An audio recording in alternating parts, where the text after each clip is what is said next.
DNA의 발견은 신의 영역이자 생물의 설계도라 여겨지던 유전자 염기 서열의 해독으로 이어졌습니다. 연필 속 흑연에서 떼어낸 탄소 나노튜브는 강철보다 강한 성질이 밝혀지며 미래를 이끌 신소재로 주목받고 있으며 가까운 미래에는 체내 주입된 나노로봇이 질병의 위치를 발견하고 치료까지 할 것으로 기대하고 있죠. 우리가 첨단 기술이라고 지칭하는 분야 속에는 이렇듯 아주 작은 물질과 그로 인한 미래가 담겨 있습니다. 눈으로는 보이지 않지만 분명 존재하는 것. 우리는 존재하는 것들의 가장 작은 단위와 그 물질의 성질에 대해 이야기하려 합니다. 보이지 않을 뿐 그곳에 있으며 과거와 미래를 연결하는 미시세계. 양자역학입니다.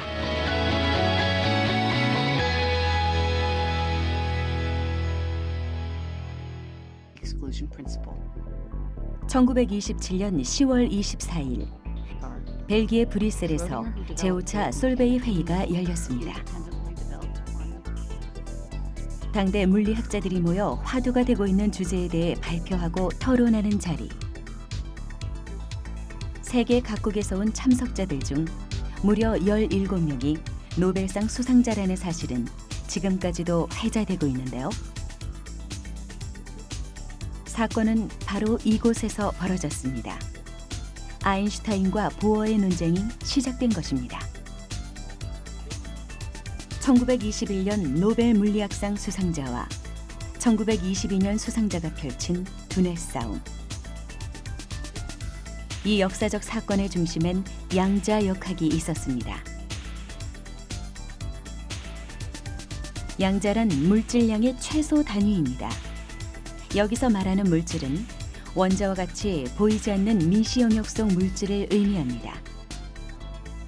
즉, 양자역학은 모든 것을 구성하는 원자와 원자의 세계에서 일어나는 물리적 현상을 설명하는 이론인 것이죠. 양자 이론의 법칙을 받는 시스템이면 양자 시스템입니다. 그 시스템이 작다면 양자 이론을 보통 적용하고, 작다는 거는 원자라든가 광자라든가 등등의 예일 때 양자 이론을 적용하게 되고, 지금 있는 세상의 규모일 때는 역학, 뉴턴의 역학을 적용하게 되고, 전자 시스템이면 전자기학을 적용하게 되고, 우주에 있다면 상대론을 적용하게 되고 하는 게 지금 물리학의 현주소, 현재 실제인데요. 작은 세계, 원자 등등이 지배받는 물리학이 양자 이론이고요. 그래서 물리학을 이렇게 정립하고 나면 거꾸로 말하면 양자 이론의 지배를 받는 양자 이론의 법칙의 안에 있는 시스템이면 다 양자 시스템입니다.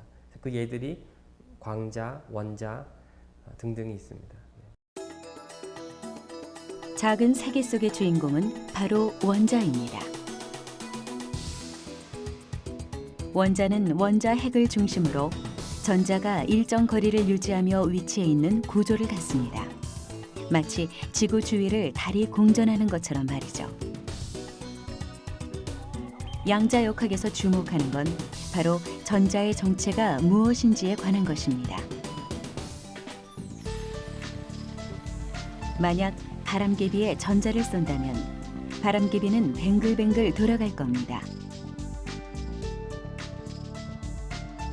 이는 전자가 입자라는 의미인데요. 전자를 미세한 알갱이라고 한다면 아무리 작아도 질량을 가지고 있다는 것이죠. 한 가지 실험을 해보겠습니다. 전자총과 이중 슬릿, 그리고 스크린이 준비되어 있는데요. 이렇게 전자들을 쏜다면 입자인 전자는 이중 슬릿의 한쪽 구멍을 통과해 스크린에는 이렇게 두 줄의 형태가 나타나야 합니다. 하지만 실험 결과 스크린에는 여러 개의 간섭 무늬가 나타났습니다. 전자가 입자라면 나타날 수 없는 결과가 도출된 것이죠. 간섭 무늬는 두 갈래의 파동이 만났을 때 형성되는 패턴을 말합니다. 잔잔한 수면 위에 돌을 던지면 나타나는 수면파나 음파, 전자기파 등이 파동의 종류라고 할 수 있죠. 분명한 건 진동수와 세기로 정보를 전달하는 파동은 입자가 아니라는 겁니다. 그렇다면 전자의 이중슬릿 실험에서 나타난 결과는 무엇을 의미하는 걸까요? 아이러니하지만 전자는 입자이면서 동시에 파동의 성질을 갖고 있다는 것입니다. 전자의 이러한 성질은 상식적으로 이해하기가 힘듭니다. 100년이 넘는 시간 동안 양자역학을 연구하던 과학자들은 전자가 입자인지 파동인지를 증명하기 위해서 수많은 실험을 거듭하며 이론을 제시했죠. 아인슈타인과 보어의 솔베이 논쟁도 그 과정에서 일어난 수많은 해프닝 중 하나였습니다. 양자역학이라는 것은 이러이러한 원리에 의해서 이렇게 되는 거다라는 설명하는 학문이라기보다는 현상 자체가 미시 세계에서 그런 현상이 나타납니다. 그러면 그 나타난 현상을 사실로 받아들이고 그것을 설명하기 위한 이론을 만든 겁니다. 그 이론이 양자역학입니다. 그래서 이게 변하는 거가 왜 그렇게 되는데 왜로 이렇게 이해하시려고 하면 어렵습니다. 대신에 그거를 받아들이고 그거를 이렇게 설명하니까 맞구나. 그리고 그 이론은 지금 100년 정도에 대한 역사 동안 수많은 사람들이 이거는 맞는 거다. 이게 정설이다. 이렇게 알고 있는 거라고 생각하시면 될 것 같습니다.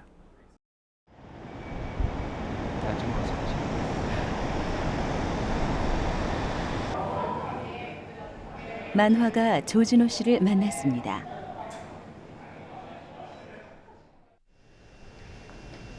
보는 이의 상상력을 자극하는 만화의 핵심은 작가의 세계관과 이야기 소재라고 할 수 있는데요.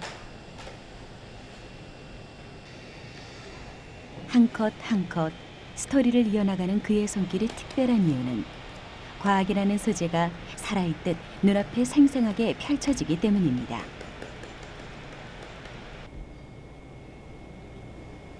보이지 않는 과학적 소재를 만화로 풀어내는 조진호 작가. 그의 작품의 중심엔 중력, 유전자, 그리고 원자 등 우리 눈에 보이지 않는 존재들이 있습니다. 과학에서 다루는 내용이요. 사실 눈에 안 보이는 것들이에요. 가장 본질적인 것들을 추구하잖아요. 특히 순수과학 쪽으로 갈수록 보이는 건 사실 없어요. 그렇고 원자는 너무너무 훌륭한 소재죠, 사실. 그리고 현대 과학을 관통하는 가장 중요한 또 개념이기 때문에 약간 이번에 도전의식을 갖고 했어요. 그래서 일단 그 중심이 되는 건 하여튼 소재를 정할 때 가장 핵심적인 거는 그 자체로 굉장히 재밌는 게 있어야 되고, 그리고 개인적으로는 되게 철학적인 내용이 좀 이렇게 깊이 들어가 있어서 그거를 같이 읽는 독자들이 뭔가 머리를 땅 때리는 것 같은 그런 영감이라든가 이런 걸 얻을 수 있는 소재가 좋거든요. 최근 조진호 작가가 집중하고 있는 건 원자에 관한 이야기입니다. 원자의 존재부터 이를 입증하려는 여러 이론들이 등장인물을 통해 해석돼 나가는데요. 보이지 않고 누구도 본 적이 없으며 앞으로도 볼 수 없을 원자에 관한 논쟁. 만화라고 해서 실존 인물과 원자론의 역사가 축소되거나 다르게 서술되는 건 아닙니다. 사실을 있는 그대로 담아내며 만화만이 갖는 재미 요소를 더하는 것이 그의 작품이 갖는 특징입니다. 원자는 아주 오래된 가설이었죠. 근데 보통 과학사를 보면 많은 가설이 있었는데 대부분 지금 기억의 저편으로 넘어갔죠. 대부분 이제 그 검증을 통과하지 못했는데 원자는 이상하게 굉장히 오랫동안 살아남았고 결국은 이제 원자가 있다라는 것으로 이제 합의를 보게 되는 지점이었었죠. 근데 사실 원자가 존재한다라고 인정하는 가장 결정적인 계기는 전자라고 하는 존재의 발견이거든요. 그러니까 원자 하부 구조라는 것이거든요. 그러니까 하부 구조가 있으니까 당연히 그 상위 개념인 원자는 존재하는 거예요. 원자는 물질을 이루는 최소 입자입니다. 원자의 크기를 1억 배로 늘리면 탁구공만해지고 탁구공을 1억 배만큼 확대시키면 지구와 같은 크기가 되는데요. 그만큼 작은 원자의 세계를 미시 세계라고 하며 그 공간에선 우리가 사는 거시 세계의 특성과는 다른 법칙이 존재합니다. 그 시스템을 해석하는 것이 바로 양자역학인 것이죠. 원자를 소재로 한 작품을 마친 뒤 그가 차기작으로 염두에 놓은 소재는 바로 양자역학입니다. 본격적으로 원자를 구성하는 전자의 이야기를 해보려는 건데요. 전자의 행방과 입증 이론을 두고 과학자들이 역사 속에서 보여준 각기 다른 신념들, 양자 이론을 둘러싼 당시의 지적 논쟁이 작가의 상상력을 자극한 겁니다. 양자역학에서 전자의 운동이라든가 이런 것들은 물리학자도 이해하기 사실 어렵고요. 그리고 일반인은 더더욱 어려운데 세상을 보는 전혀 다른 시각을 가져야 되거든요. 그리고 어떤 존재를 인정해야 될 때 그 존재를 보통 무엇으로 기술하는 전통적인 방식이 있었는데 어떤 존재가 있다고 했을 때 그 존재를 전혀 다른 방식으로 봐야 되는 게 있어요. 그래서 양자역학 공부를 좀 하다 보면 우리가 세상을 살면서 이런 식으로 결론 짓고 이런 식으로 과정을 표현하고 하는데 익숙한데 전혀 우리의 우주는 그런 식이 아닐 수 있겠구나라는 느낌을 좀 받을 수 있거든요. 원자와 전자, 그리고 양자역학을 만화를 통해 경험하게 하는 일. 조진호 작가의 작업은 어려운 물리 이론을 누구나 흥미롭게 접근할 수 있도록 하는 일이 아닐까 싶은데요. 보이지 않는 아주 작은 세계의 현상들은 어쩌면 우리의 생활과 아주 밀접한 연관이 있을지도 모르기 때문입니다. 양자역학이 다른 분야보다 되게 저한테는 재밌었던 게 어떤 무한한 상상력을 막 자극시키는 것 같아요. 그래서 그걸 전부 다 이해하지 못하더라도 그거를 어느 정도 이해하려고 노력하는 과정에서 많은 어떤 영감과 이렇게 글을 쓰시는 분도 있고 미술을 하시는 분도 있고 음악을 하시는 분도 있는데 그분들도 양자역학 공부를 한번 해보시면 어떤 자기 작품을 표현하는 데 있어서 어떤 새로운 지평을 열지 않을까 약간 그런 느낌도 좀 갖거든요. 양자역학은 원자의 세계에서 일어나는 현상을 설명하는 과학입니다. 굳이 원자의 세계로 한정하는 이유는 그곳에선 상식적으로 이해할 수 없는 묘한 현상이 일어나기 때문입니다. 원자핵을 둘러싼 뿌연 전자구름. 전자는 입자이지만 이렇게 구름처럼 표현한 건 그 위치를 알 수 없기 때문입니다. 단지 확률적으로 알 수 있죠. 전자를 사과의 크기로 비유한다면 같은 크기의 빛 입자를 쏘아 사과의 위치를 측정하는 순간 커다란 충돌이 일어납니다. 그 충격으로 전자의 위치가 변하고 상태 또한 바뀌어 버리는데요. 이러한 현상을 양자 상태의 불확정성이라고 합니다. 한 고양이가 상자 안에 들어가 있습니다. 이 상자 속엔 1분 후 50% 확률로 깨질 수 있는 독약병이 있는데요. 1분이 지난 뒤 고양이는 어떻게 되었을까요? 양자 세계의 관점에선 상자 속 고양이는 절반은 죽고 절반은 살아있다고 말합니다. 이처럼 여러 상태가 확률적으로 하나의 양자에 동시에 존재하고 측정하기 전까지 정확한 양자 상태를 알 수 없는 특성을 중첩이라고 합니다. 그러니까 여러 개의 측정 이벤트들이 측정되지 않는 상태로 여러 경우의 수를 가지고 있을 수 있는데 이제 이 경우 이걸 중첩이라고 합니다. 동전을 던졌을 때 동전 던지기 전과 전에 어떤 값인지 앞면이 뒷면인지 모른다라고 말할 수 있지만 양자 시스템은 어느 것이 결정될지도 모르고 측정되기 전에 어떤 상태였는지 결정되어 있지도 않습니다. 그래서 그냥 이 여러 값을 이렇게 섞어 있는 그 혼합과는 좀 다른 더 원리적으로 근본적으로 다른 개념입니다. David, open the door. 생각하는 순간 그 즉시 원하는 장소로 이동하는 순간 이동. 양자의 세계에서도 이와 같은 현상이 일어납니다. 바로 얽힘 현상인데요.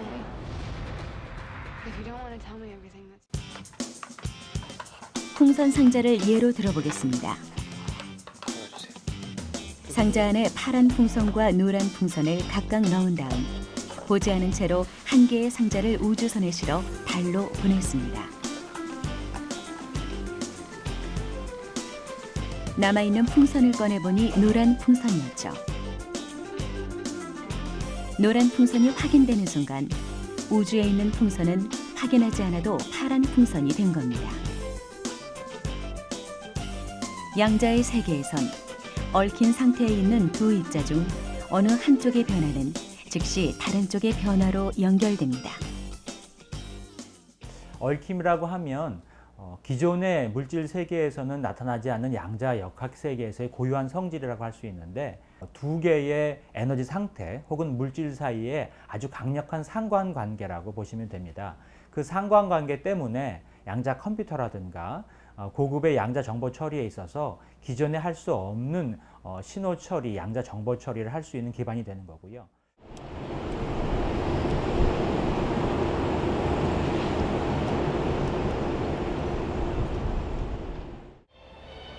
한국과학기술연구원. 이곳엔 양자 컴퓨터를 연구하고 있는 이들이 있습니다. 불이 꺼진 연구실.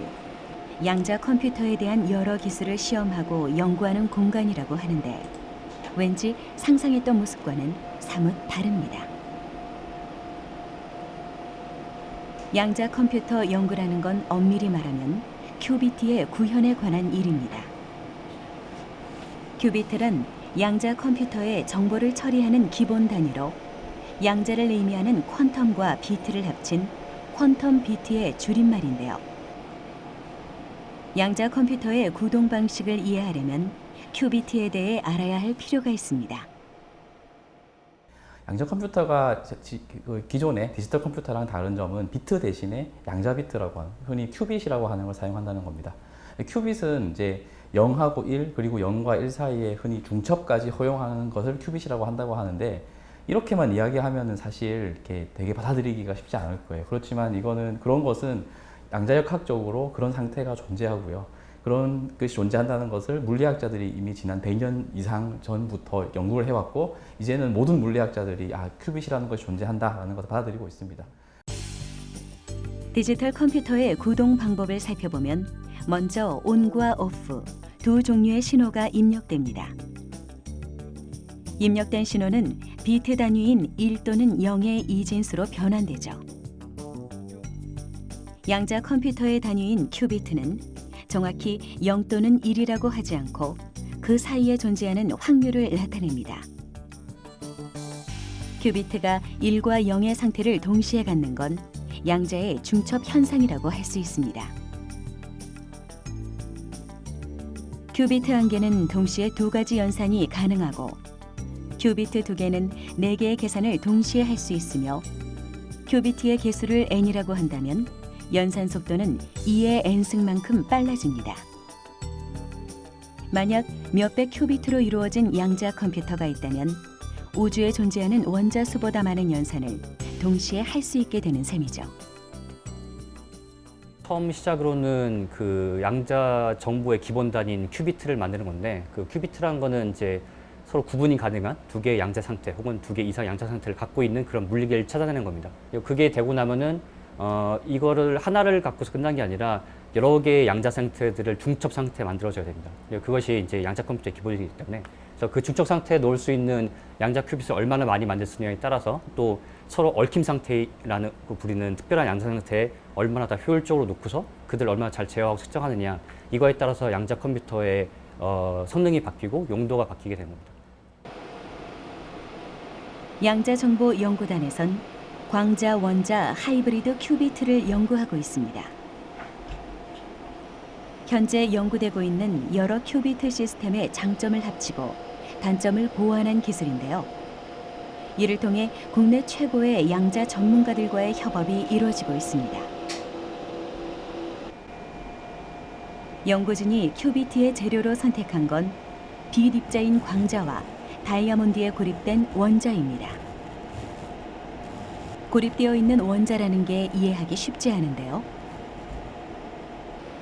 어떤 물질을 구성하는 원자들은 규칙적인 배열을 갖습니다.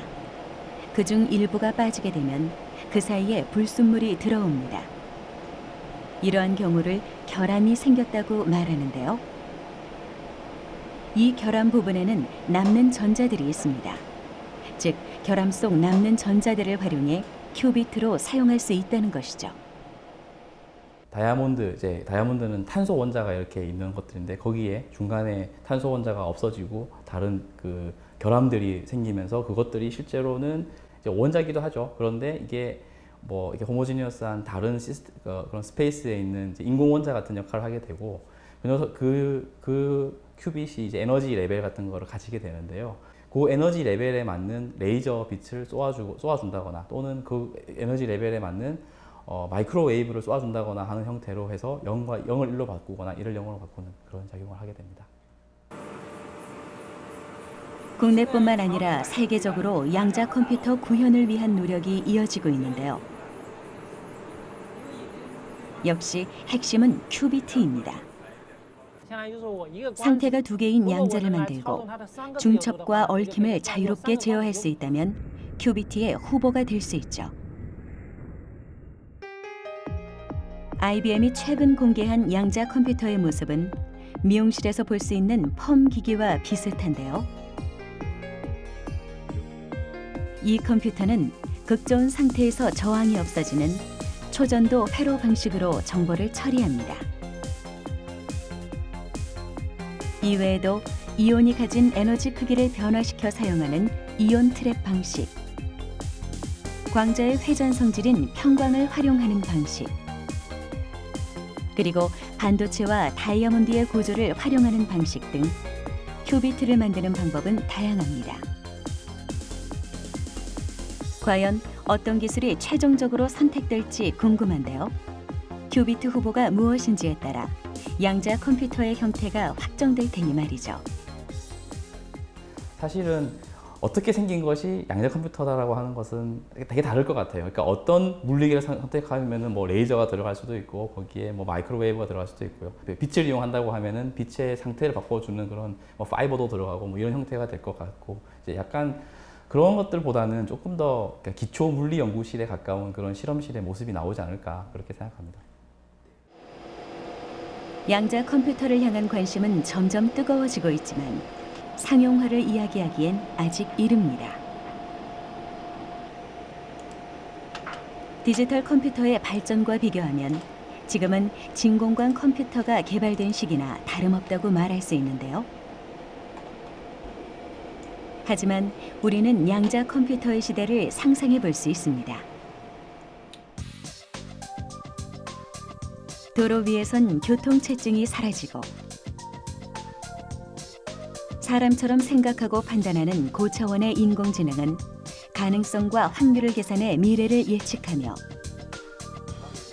화학 분야에서는 자연을 시뮬레이션해 지금까지 없었던 재료나 신물질이 등장하고 신약 개발이 이루어질 수 있습니다. 유전자 분석 기술의 진화로 생명 연장의 꿈에 다가갈 수도 있죠. 이러한 상상이 현실로 이루어지기까진 조금 더 시간이 걸릴 겁니다. 예를 들어서 현재 어떤 암호 체계에 기반이 되는 소인수 분해 같은 경우는 지금 현재 존재하는 그 슈퍼컴퓨터로 풀기 무척 어려운 그런 문제인데, 그런 것들을 그래도 꽤 빠른 시간 내에 풀 수 있다든가, 아니면은 그 우리가 어떤 의약품을 만들려다 보면은 여러 가지 그 분자들을 설계해야 된다거나 이럴 수 있는데, 이 시뮬레이션을 하는 데 있어서 가장 효율적인 방법은, 즉 물리계를 시뮬레이션하는 데 가장 효율적인 방법은 그러니까 비슷한 물리계를 이용한 겁니다. 그래서 이런 부분에 있어서는 그 지금 연구하고 있는 것들 중에서 성과물이 꽤 나올 수 있다고 기대를 하고 있고요. 원자의 움직임을 설명하는 양자 역학은 영화 속에서도 빛을 발합니다. 동명의 소설을 원작으로 한 영화 이상한 나라의 앨리스에선 실체는 사라졌지만 웃는 입모양이 남아있는 채셔 고양이가 등장합니다. 양자 역학을 설명하고자 하는 물리학자들의 이론을 쉽게 설명하는 대표적인 장면이죠. 몸을 구성하는 원자를 조정해 신체 크기를 바꾸는 영화 앤트맨. 원자를 이루는 원자핵과 전자는 일정한 거리를 두고 존재하기 때문에 이 둘 사이에 빈 공간이 생기는데요. 그 공간을 줄이면 원자의 크기가 줄어들고 반대로 빈 공간을 늘리면 원자의 크기가 커진다는 과학적 상상력이 더해져 탄생한 소재입니다. 또 다른 영화에선 장벽을 뚫고 통과하는 초능력자를 볼 수 있습니다. 양자의 세계에서는 파동의 성질을 가진 입자가 자신이 지닌 운동 에너지보다 높은 장벽을 만나도 터널을 지나듯 투과할 수 있다는 설명이 가능합니다.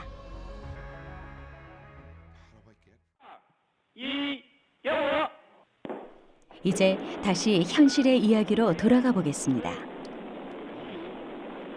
2016년 중국에서 쏘아올린 양자 위성 묵자에 세계의 관심이 집중됐습니다. 위성이 맡은 임무는 양자 통신 실험. 그리고 지난 1월 중국과 오스트리아를 연결하는 대륙간 양자 암호 통신을 성공하며 양자 통신이 현실로 다가오고 있음을 알렸는데요. 세계가 주목하고 있는 양자 통신이란 과연 어떤 기술일까요?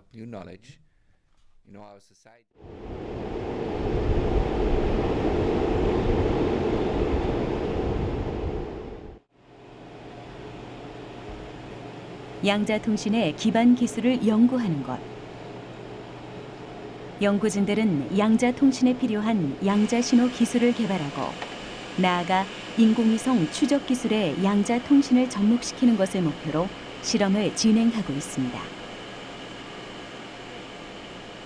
양자만이 가지는 특성을 활용해 보다 안전한 통신 환경을 구축하려는 것이죠. 양자 통신을 얘기할 때 조금 많이 오해하시는 것들이 기존에 우리가 스마트폰이라든가 그런 통신을 완전히 대체하는 새로운 기술로서 오해하실 수가 있는데 실제로 양자 통신은 그렇지 않고요. 주고받는 데이터의 안정성, 보안성을 확보하는 그러한 측면만에서만 양자적 속성을 이용하겠다는 것이고 기본적으로 데이터를 주고받는 것은 기존의 통신 방식과 완전히 동일하게 가져가는 것입니다. 따라서 양자 통신과 기존의 소위 말하는 디지털 통신의 서로 양분화가 아니라 디지털 통신을 활용하되 그것의 보안성을 더 강화하는 양념적인 요소로서 양자 통신이 그 위에 얹게 되어지는 그러한 측면입니다. 양자 통신을 알아보기 전에 기존의 통신 방법을 살펴보겠습니다. 전자기적 방식을 통해 소통하던 전기통신 시대를 지나 빛을 이용해 통신하는 광통신이 등장했습니다. 광통신은 송신기에서 전기 신호를 빛의 신호로 변환한 후 광섬유를 통해 전송하고 수신 단말기가 빛의 신호를 다시 전기 신호로 변환해 정보를 주고받는 통신입니다. 빛이 있으면 1, 없을 때는 0으로 하는 이진수법을 사용하죠. 양자 통신 역시 빛을 활용합니다. 하지만 광통신과 다른 것이 있다면 빛의 알갱이, 즉 광자 하나하나에 정보를 실어 전달한다는 것인데요. 정보를 담고 있는 빛 입자를 암호화해 통신하는 양자 암호 통신이 주요 기술이자 핵심입니다. 네, 양자 상태는 양자 시스템은 사실 측정하기 전에 그 시스템이 어느 상태에 있는지 결정되어 있지 않다는 게 상당히 중요한 개념입니다. 알지 못하는 양자 시스템의 상태는 근본적으로 복제가 가능하지 않기 때문에 적은 수의 가정에서 안전한 보안성은 높은 수준의 보안성을 의미하고 따라서 응용이 되었을 때는 해킹을 감지할 수 있고 해킹을 감지할 수 있는 방법 그리고 높은 수준의 보안성 지금에 있는 기술 대비 혹은 암호 프로토콜 대비 높은 수준의 보안성을 의미합니다. 양자 암호 통신은 양자가 갖는 특성을 기반으로 서로 간 실시간으로 비밀 열쇠를 나누고 이를 이용하는 암호 통신을 말하는데요. 그 과정은 이렇게 이루어집니다. 수신부에서 레이저 펄스를 쏘면 그 펄스가 광섬유를 통과해서 송신부로 들어오고 송신부는 통신이 시작되는 것을 인지합니다.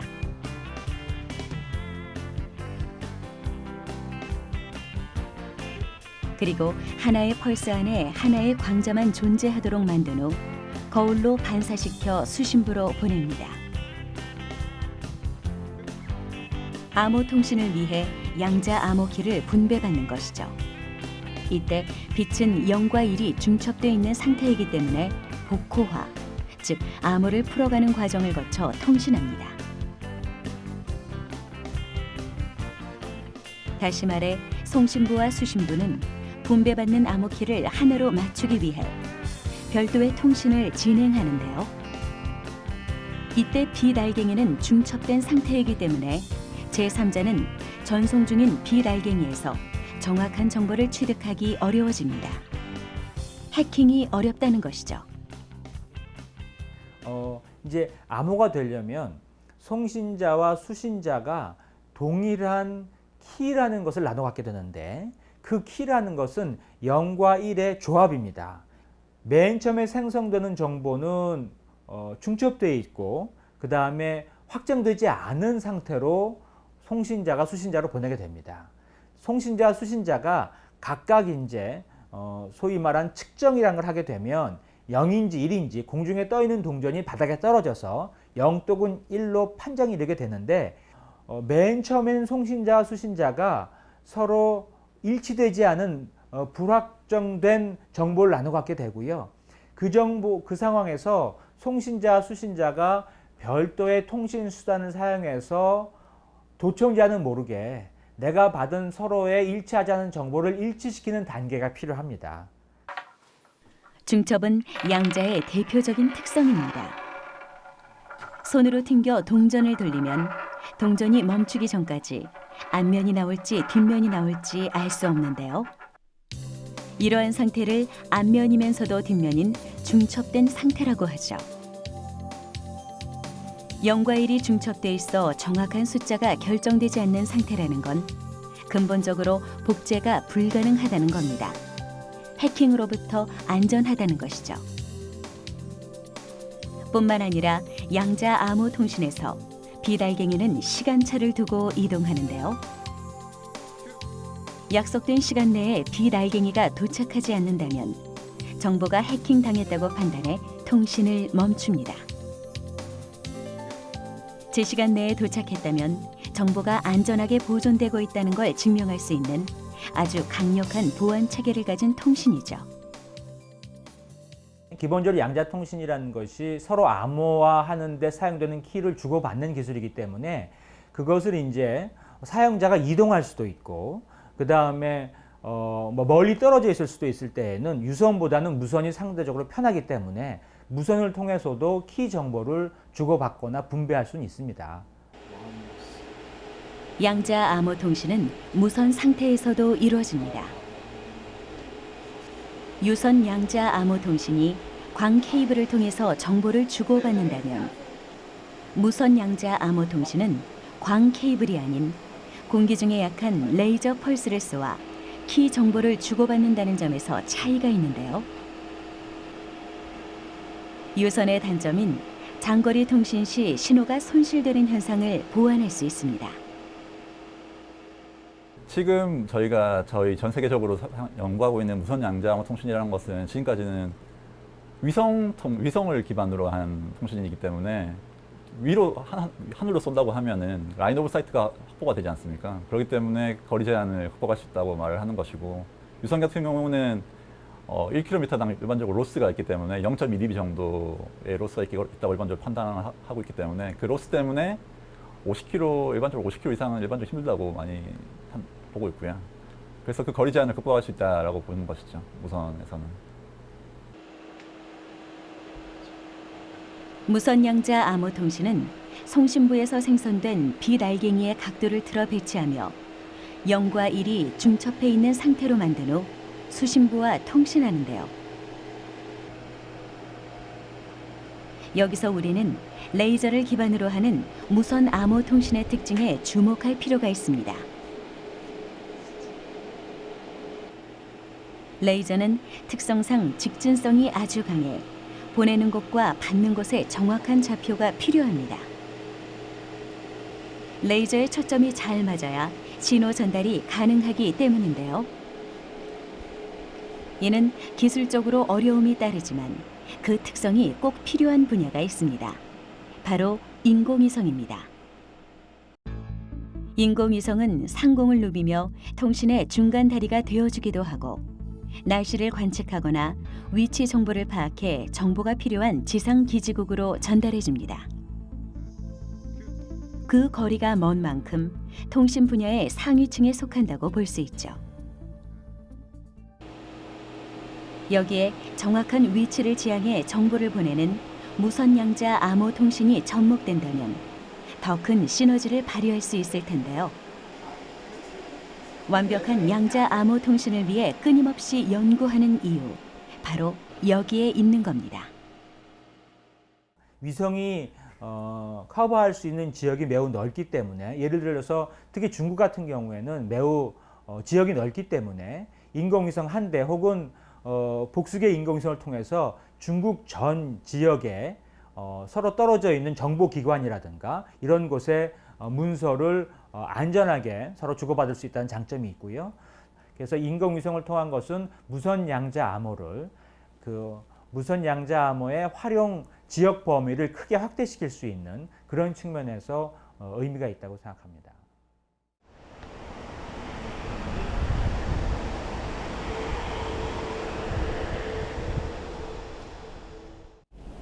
양자 암호 통신을 연구하는 또 다른 곳을 찾았습니다. 이곳에선 일대다 양자 암호 통신에 대한 연구를 진행하고 있습니다. 통신의 기본은 1대1로 이루어지듯 양자 암호 통신 또한 1대1 통신을 기본으로 하는데요. 1대다 양자 암호 통신은 한 명의 서버와 더 많은 사용자들이 동시에 양자 암호 통신을 가능하게 하는 통신 방법이죠. 1대다는 무엇이냐면 내가 통신하고자 하는 사람이 여러 명인 겁니다. 그래서 여러 명과 동시에 안전한 통신을 하고 싶습니다. 이렇다 그러면 동시에 여러 명과 암호키를 나누어 가질 수 있어야 되고 그것을 양자를 이용해서 안전하게 나누어 가질 수 있어야 됩니다. 그래서 1대다의 양자 암호 통신을 가능하게 하는 기술이다. 이렇게 말씀드릴 수 있겠습니다. 1대다 양자 암호 통신은 다수의 송신자가 양자 암호키를 보내면 하나의 수신기로 받아 해독하는 방식입니다.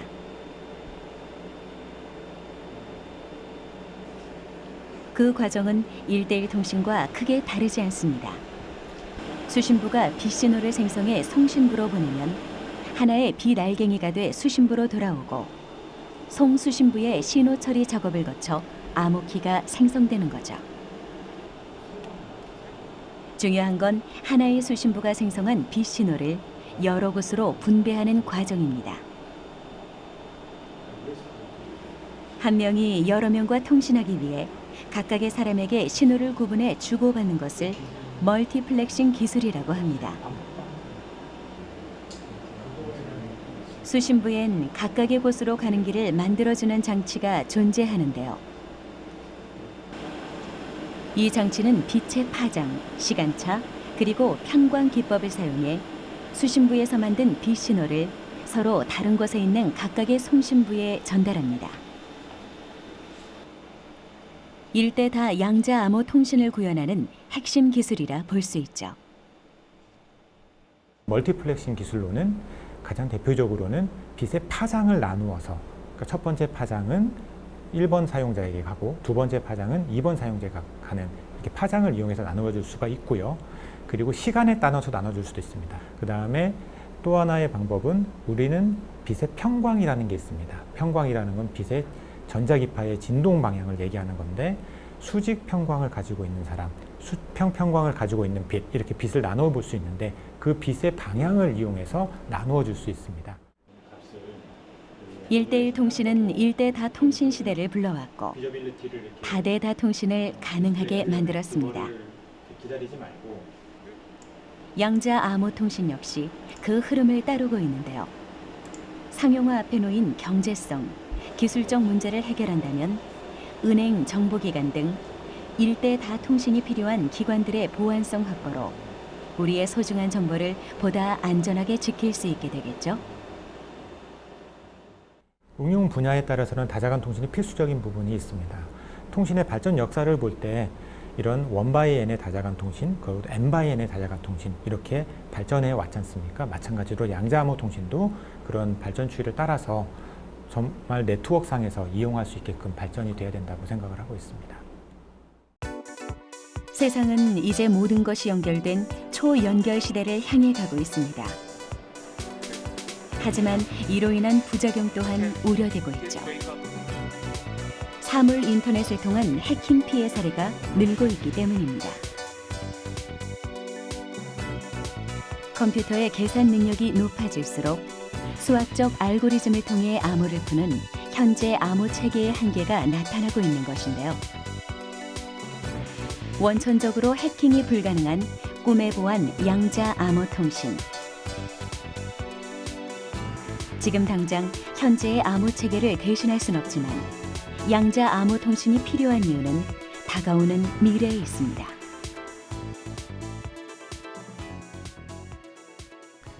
이론적으로는 그 유무선 네트워크에서 도감청하는 것이 원천적으로 차단됩니다. 즉, 그 몰래 엿듣는 것이 불가능해집니다. 완벽하게 허가된 사람들만 통신할 수 있고, 즉 비밀스럽게 하는 통신들이 가능해집니다. 만약에 기술이 조금 더 발전해서 생활 영역에 적용이 된다면 신용카드나 열쇠 같은 것을 복제하는 것도 불가능해지고요. 물론 여기에는 추가적으로 정보통신 시스템 전체적인 관점에서 좀 해줘야 되는 일들은 더 있습니다.